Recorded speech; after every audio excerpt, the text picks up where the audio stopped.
Hola muchachos, yo estoy a les extrañar, espero que estén bien, con salud, a descansar y haciendo sus planes para estudiar también, porque es necesario. Triste llegar en la escuela y no encontrarlo, pero tengo seguridad que pronto estaremos todos reunidos. Vamos a empezar. Entonces, para empezar, voy a hablar de esta palabra, clase de español. Vale acordar que clase, mira, solamente un S. Español, la palabra con la letra ñ. Espero que todos estén acordados de estas reglas, ¿de acuerdo?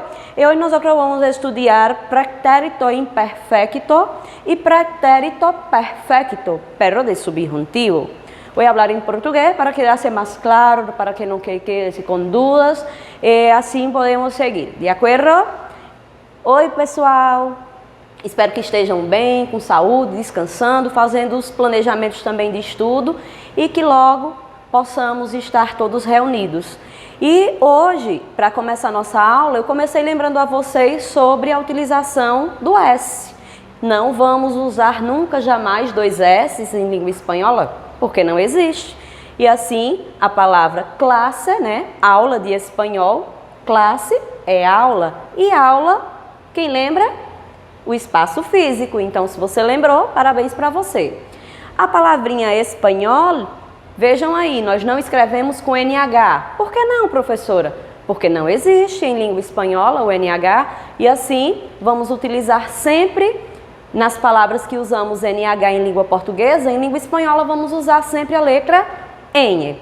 E os conteúdos que vamos estudar, tempos verbais, esse conteúdo que vocês adoram, amam, para não dizer o contrário, né? Sempre reclamam, mas é isso, nem sempre dá para fazer o que a gente gosta. E aí vamos ver os pretéritos imperfeito e perfeito, mas do modo subjuntivo. Vejam só. Para falar um pouquinho do modo subjuntivo, antes de chegar aqui nos exemplos, eu gostaria de lembrar para vocês aquela velha história que eu sempre falo quando a gente vai estudar verbo. Lembram das siglas TPM? Nada de treinada para matar, não. Mas sim, tempo, depois, que seria, quem vai lembrando? Modo e pessoa. TPM, ou tempo, pessoa e modo. Melhor dizendo. Então, o tempo que nós vamos estudar, para começar, será o pretérito imperfeito do modo subjuntivo. Eu convido a você pegar seu livro aí no capítulo 6. Então, é o conteúdo do capítulo 6. Isso mesmo, você pode ir acompanhando. No primeiro momento, vocês terão um texto para ler, interpretar. Nas aulas futuras, a gente também vai estar trabalhando dicas e tudo mais. E depois da parte lexical, vocês vão encontrar esses dois conteúdos, pretérito imperfeito e pretérito perfeito. Então, como eu estava falando, tempo foi colocado.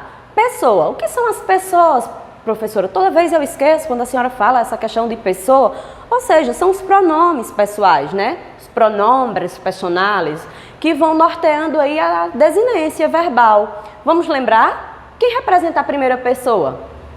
Eu, yo, tú o vos, él, ella y ustedes, nosotros o nosotras, vosotros o vosotras, ellos, ellas e ustedes. E para quem não lembra, nós sempre colocamos assim em relação ao pronome pessoal, já que a gente aproveita esse momento para revisar também. Tu e vós. Então, tutear e bocear. Conseguem lembrar? Qual é a referência que fazemos quando falamos vamos tutear, vamos bocear? Então, tutear é usar o pronome tu, bocear é a utilização do pronome vós, levando em consideração a dimensão de países que falam espanhol. Então, uns tuteiam, outros boceiam, entretanto, todo mundo aí está usando o pronome de segunda pessoa, que por sua vez é informal, é o nosso você. Então, quando você vai conversar com seus colegas de sala, seus primos, seus vizinhos, você vai tutear ou bocear. E quando você vai conversar com seus pais, seus avós, seus professores, devemos ser mais respeitosos, não é isso? Apesar que algumas pessoas não gostam muito, mas é interessante. E nesta situação, nós devemos utilizar o pronome usted, usted. Ah, usted, professora. Toda vez eu acho que usted é você. Não. Usted é senhor ou senhora. Por esta razão, nós classificamos como um pronome formal e tu e vós informal. Então, eles vão norteando aí as pessoas do verbo. Por último, nós temos o quê? Já falamos do tempo, já falamos da pessoa, do modo. Nós temos aí 3 modos: o indicativo, o subjuntivo e o imperativo. Então, de uma forma assim resumida, enxuta, só para te lembrar, o modo indicativo ele traz para a gente o quê? Fatos concretos, ações reais, ações prováveis. Quando eu digo assim, hoy yo estoy a laborar, hoje eu estou trabalhando. Veja, é um fato concreto, é um fato que está acontecendo. Agora, se eu dissesse assim, talvez hoy yo voy a laborar, talvez hoje eu vá trabalhar. Veja que eu já usei aí o advérbio de dúvida, seguido pelo verbo no subjuntivo, trazendo aí uma incerteza. Então, os fatos concretos, reais, esses estarão relacionados ao modo indicativo. E aqueles que não se tem certeza, aqueles que nos trazem dúvida, que nos trazem uma visão de algo improvável, duvidoso, pode acontecer, mas pode também não acontecer. Então, esses verbos estarão no modo subjuntivo. E o modo imperativo é aquele que a gente encontra nas receitas culinárias, Devem estar comendo muito aí nessa quarentena, porque, afinal de contas, quando estamos em casa, o que sentimos é muita hambre, não é verdade? Então, o modo imperativo a gente vai encontrar nas placas de trânsito, pare, nas receitas culinárias, nas propagandas, usando lá o poder de persuadir para tentar nos convencer a adquirir alguma coisa e por aí vai seguindo. Mas vamos nos centrar no modo subjuntivo. E para começar, eu coloquei aqui para vocês, pedir algo de forma cortês. Então, quando eu quero pedir algo a alguém, usando uma certa cortesia, uma certa educação, nós vamos usar o pretérito imperfeito do modo subjuntivo. Exemplo, quisiera ver esta falda. Quisiera ver esta falda. Ou seja, você chegou em uma tienda de prendas de vestir, em uma loja de roupas, e você olhou para la dependienta ou para el dependiente, para o vendedor, para a vendedora, e disse assim, eu queria ver esta saia. Então, eu queria ver esta saia. Você usou aí o verbo querer no modo subjuntivo.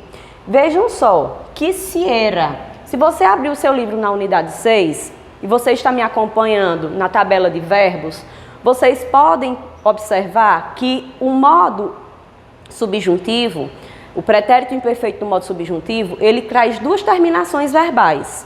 Uma é a terminação ra e a outra é a terminação se. Então, quisiera, quisiese, quisieras, quisiesses, quisiera, quisiese, quisiéramos, quisiéssemos, quisieras, quisiesseis, quisieram, quisiessem.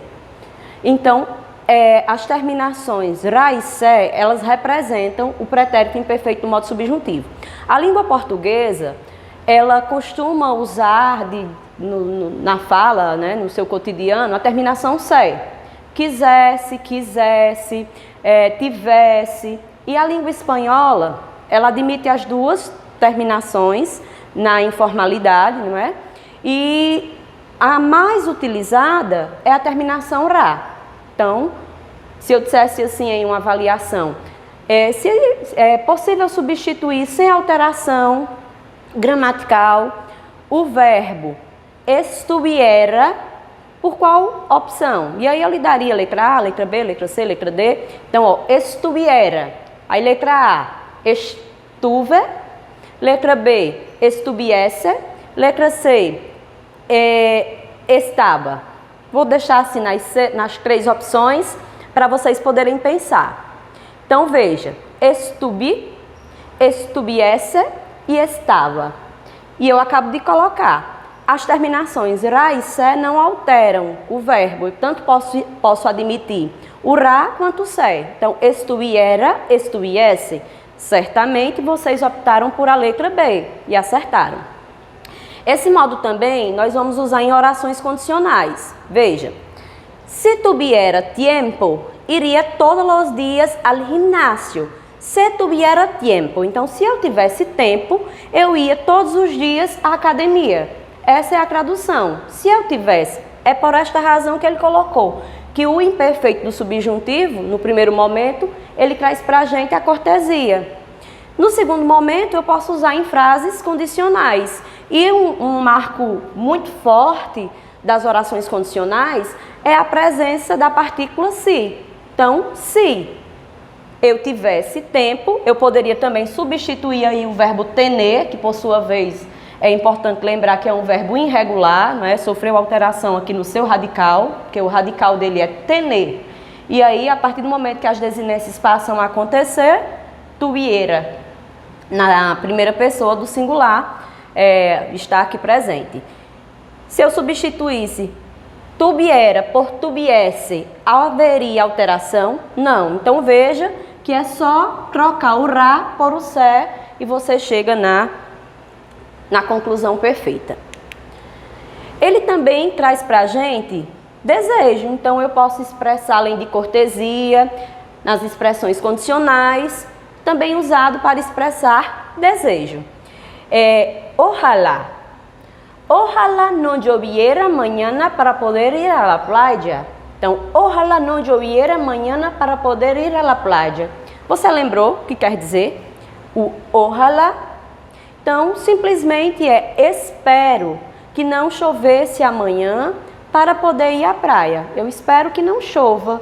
Seria assim a forma correta de tradução. Então, vejam que muitas vezes, quando vocês estão a ler um texto, quando vocês estão a responder avaliações, vocês preocupam-se bastante com as traduções textuais. E nós sempre norteamos a compreensão. Eu preciso compreender. E fica claro quando se coloca um exemplo como esse. Porque quando a gente vai traduzir, trata-se de línguas distintas. Ou seja, por mais que haja uma semelhança, por mais que haja uma aproximação, nunca será igual. Então, eu preciso me concentrar na compreensão. Então, se eu compreendo, eu me saio bem. Se eu fico tentando traduzir tudo que eu vejo, eu corro o risco de me atropelar, tá bom? Então, é isso. Pretérito imperfeito do subjuntivo admite as duas terminações, a terminação ra e a terminação se. É usado em contextos condicionais, é usado em contextos para expressar desejo e cortesia. Combinado? Espero que tenha ficado claro. E com el desarrollar de los ejercicios, seguramente vão aprender melhor. Aqui eu coloquei para vocês as terminações, tá aí no livro, você consegue me acompanhar com clareza no livro de trabalho. O verbo tener, o verbo estar e o verbo ir, e só para concluir o que eu havia colocado para vocês, aí está as terminações de cada um deles. Então, tuviese, tuviera, tuvieses e tuvieras, tuviese, tuviera, tuviésemos e tuviéramos, tuvieseis, tuvieras, tuviessem, tuvieram.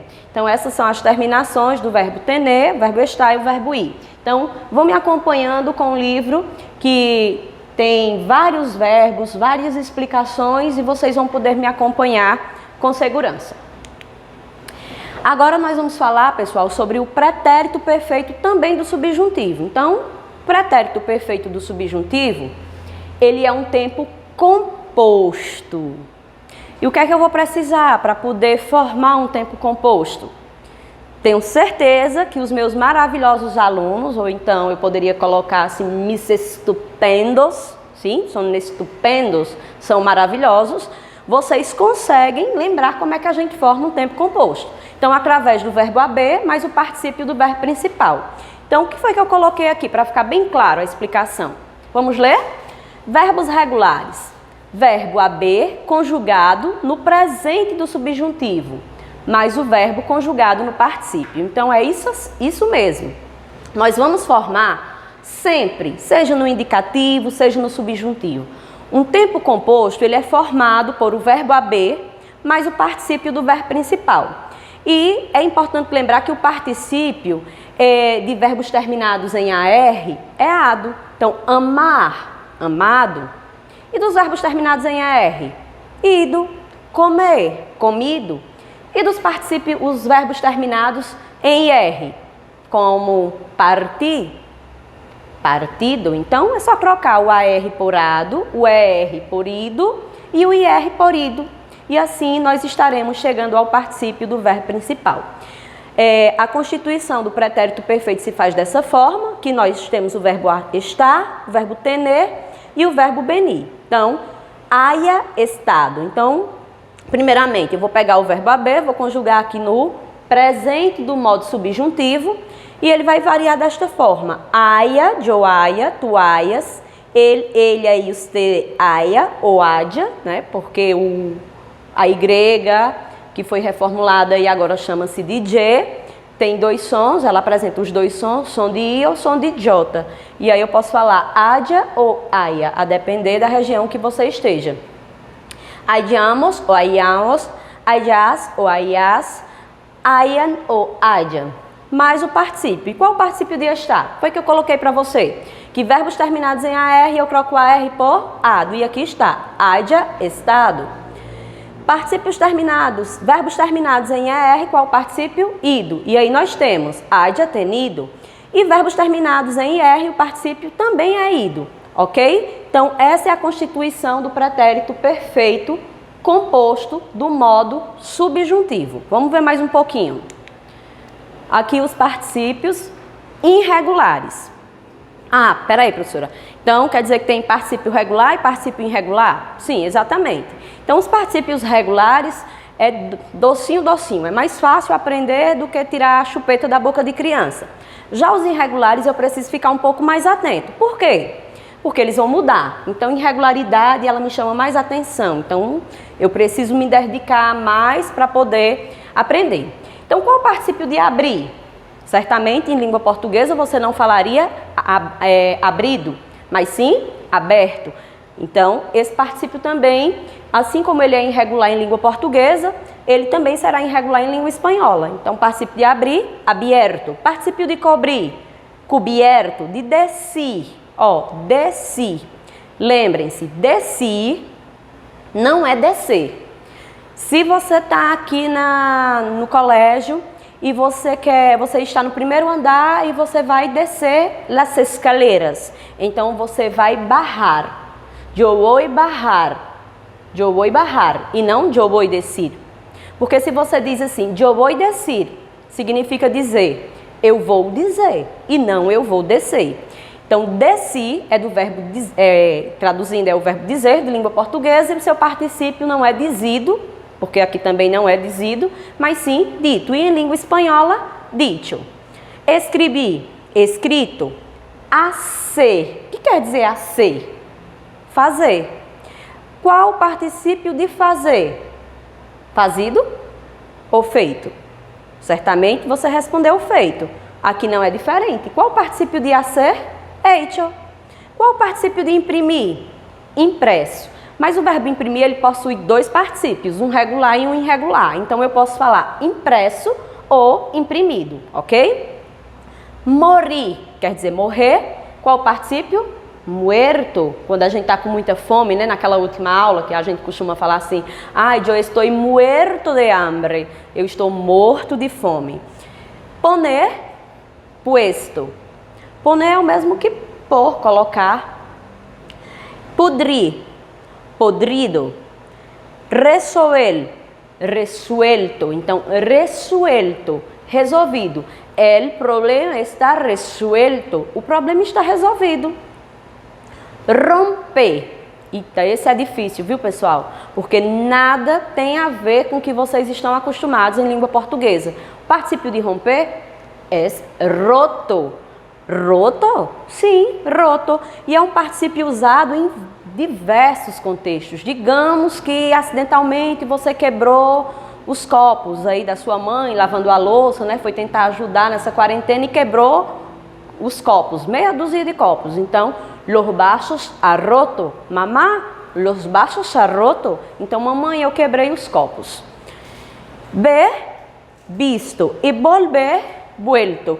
Eu he vuelto a la escuela. Eu voltei para a escola. E onde é que eu vou usar, professora? Nós já vimos aí como é constituída as desinências através do verbo haver mais o particípio do verbo principal. Eu pego esse verbo haver, conjugo no presente do modo subjuntivo, junto a ele o particípio através do verbo principal, mas em quais contextos eu devo utilizar? Então vamos ver. No primeiro, ele expressa uma ação acabada no passado. Ele expressa uma ação acabada no passado. Veja o exemplo. Espero que haya llegado a tiempo a la reunión. Conseguiu traduzir? Tenho certeza que sim. Espero que tenha chegado a tempo a reunião. Então é isso. Quando vocês avistarem, eu sempre coloco assim as dicas para facilitar as compreensões, as traduções, o entendimento de forma geral. Então, na língua portuguesa, nós usamos bastante o verbo ter. Certamente, neste exemplo, nós estaríamos usando agora o verbo ter. Espero que tenha chegado a tempo a reunião. E quando eu digo espero que tenha chegado a tempo a reunião, essa ação é acabada e ela aconteceu no passado? Sim. Mas na língua espanhola, qual é o tempo que vai se fazer presente? Vamos lembrar? Pretérito perfeito do subjuntivo. Eu chamo esse tempo de PPS. O PPS. Então, quando a gente falar de PPS, você já sabe que é o pretérito perfeito do subjuntivo e ele é um tempo composto. Depois, expressa uma ação acabada no futuro. Como é? Ele expressa uma ação acabada no passado e ele também pode expressar uma ação acabada no futuro? Sim, isso mesmo. Vejamos o exemplo. Quando haya corrigido las pruebas, les daré los resultados. Repete comigo. Quando haya corrigido las pruebas, les daré los resultados. Quando eu corrigir as provas, eu te darei o resultado. Quando eu tenha corrigido as provas, eu te darei o resultado.